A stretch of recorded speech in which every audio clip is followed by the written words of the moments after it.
klausyti. Ir tą pačią minutę prasideda viskas.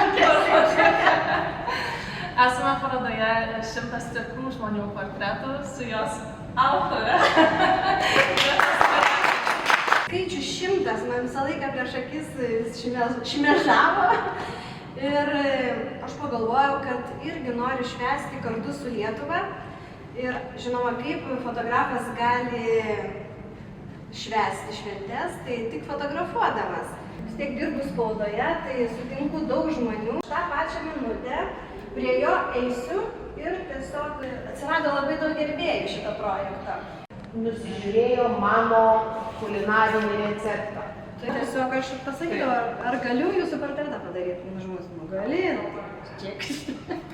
Koks parodos likimas? Likimas. Parodos likimas.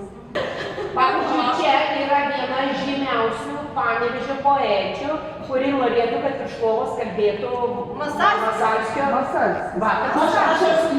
Kuris buvo lengviausias ir kuris buvo sunkiausias iš tų veidų.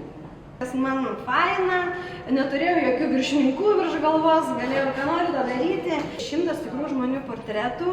Čia yra tik tie žmonės, kuriuos aš sutikau per metus. Ačiū Jums, kad atvykot ir gerą vakarą tada. Tęskite vakarą parodoje. Taip. Ai, jo, kas nėra. Žinai, kaip lovos nėra.